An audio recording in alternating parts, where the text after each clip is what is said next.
if I've learned anything from terrible Valentine's Day experiences, it's that it's not always great to do things as fast as humanly possible all the time. Same thing is true with guitar. So if you watched the video I posted yesterday, I had my man Davi come over and teach one of his songs, which is like some blistering arpeggio runs that sounds absolutely awesome.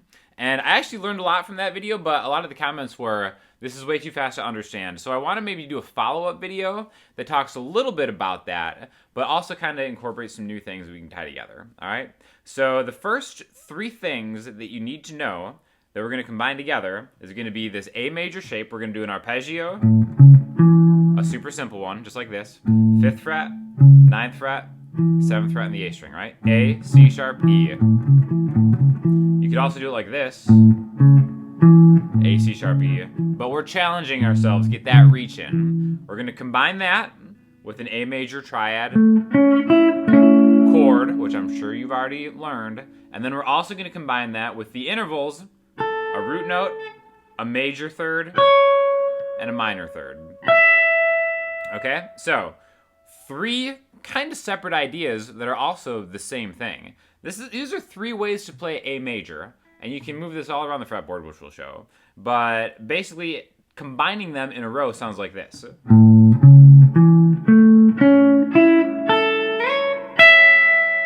Okay, so when you do it like that, it's like, all right, well, that's 1, 2, 3, 4, 5, 6, 7, 8. You think of that as like maybe 9 different notes, and then it becomes like a pattern that you memorize. And in my experience, it gets very complicated, not only just to remember longer patterns like that, but also just the fingerings for different things. I always kind of get caught up when I try to do things that are too much of like a chain reaction, right? So we're going to chunk together 3 separate concepts to do that. We're going to start with A major arpeggio.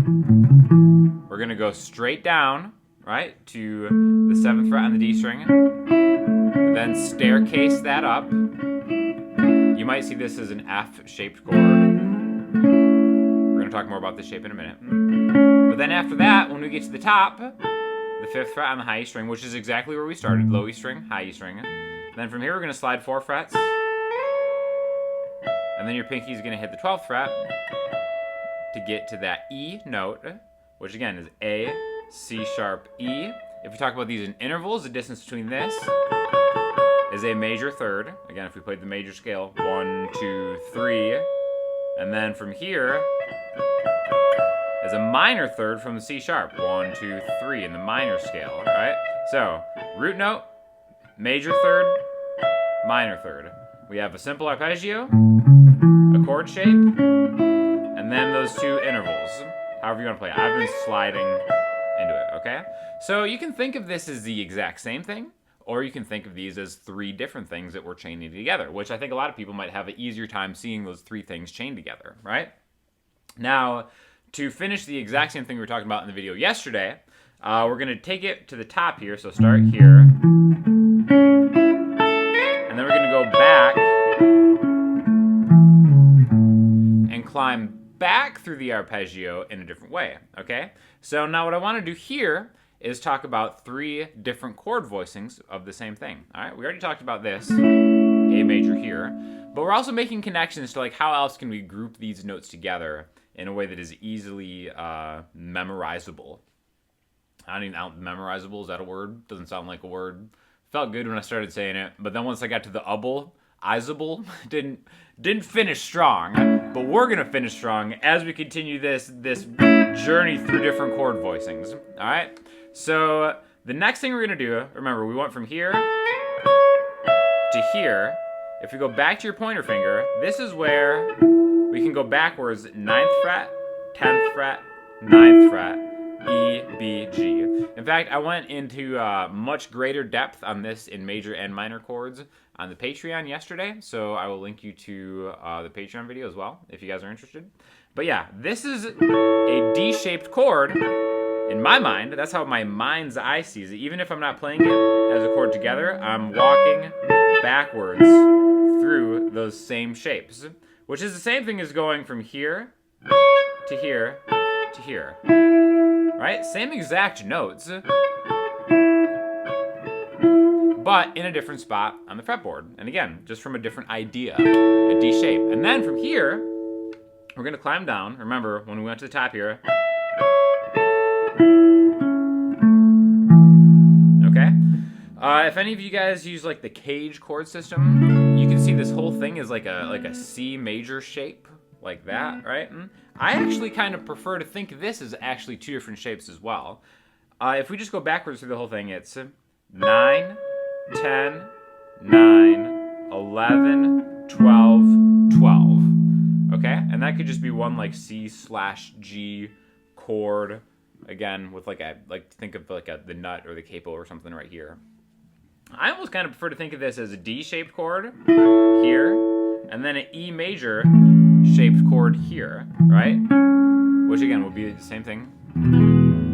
These are the two different chord voicings, but I'm thinking of these shapes kind of connecting to each other. Again, it's not like it's a right or a wrong way to think of this as either going backwards through like a cage chord shape C, but it's just in my mind's eye, I almost see this better as kind of handing a torch off from the D major to an E major chord. It's just how I remember. However you remember it, it works for you, right? But what we're going to end up with is this. And then we're going to connect that same interval, right? Which is just the opposite of what we did here when we started with a root note, a major third, 4 frets higher, and a minor third. By the time we get to that bottom, we go that minor third back to the beginning. So all together it would sound like this.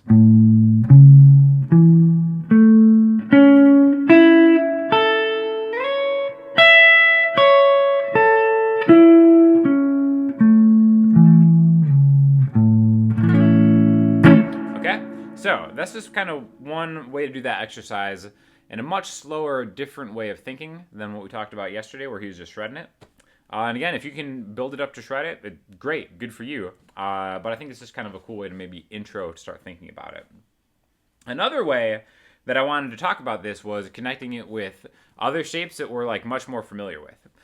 One of the things that I've been doing the last month on the channel is talking about trying to flesh out like a 3 notes per string style playing with how I learned scales starting on like minor pentatonic shapes.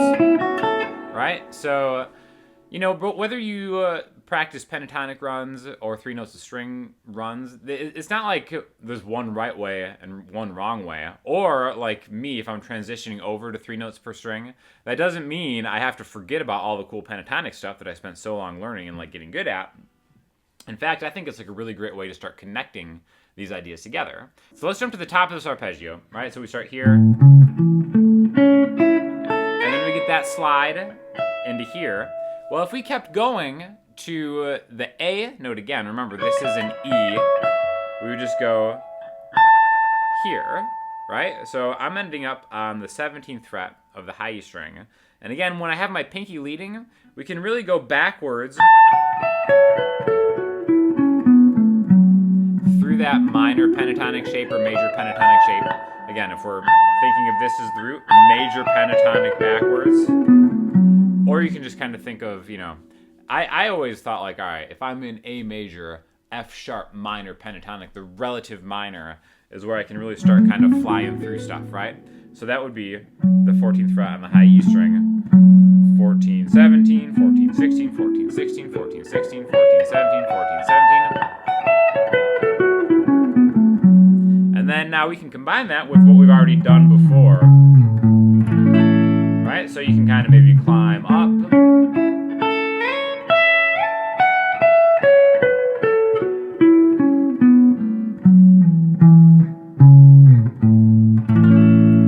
And you can even kind of hear the difference between arpeggios and minor pentatonic stuff right there, okay? Now, the beautiful thing about the pentatonic scale is if you take its relative minor, right? What that means is the 6th note in any key. 1, 2, 3, 4, 5, 6, right? A, or you just go back to the F sharp like that.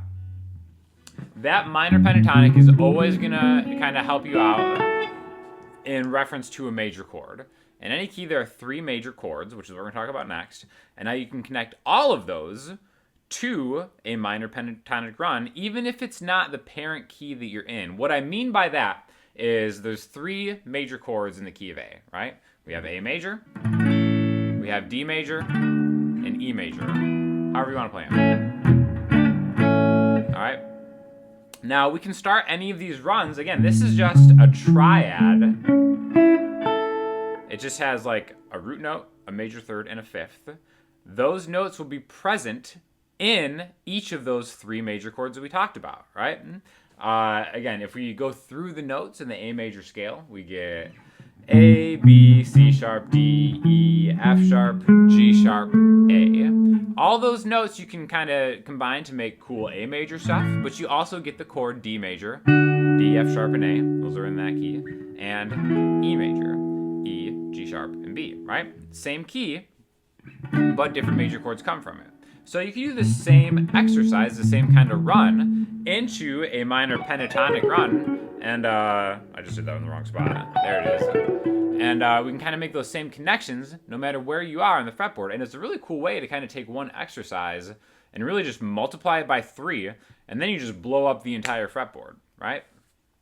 So, for example, we can maybe just do it on a D major, okay? We can go to the 4 chord in the key of A.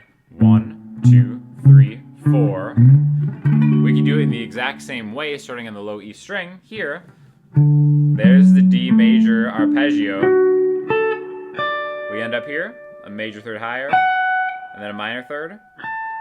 And then we can also maybe take what I would think of as the relative minor of D, which would be B minor, and then run it into there. And then if you know where the strings are, there's B minor. Remember, we ended on that D. Okay? And all that stuff kind of connects. You can do the same thing with E. You can either do it up here, or you can do it here. Okay? So I would challenge you to maybe start finding those connections and linking them into ways that you like the sound of. Again, doing it this way is really going to sound almost kind of mathematical, but it's more about being able to see it mathematically and then turning it into music from there. And again, depending on your style and what you like the sound of, that's kind of just something you will end up discovering on your own once you get these under your fingertips.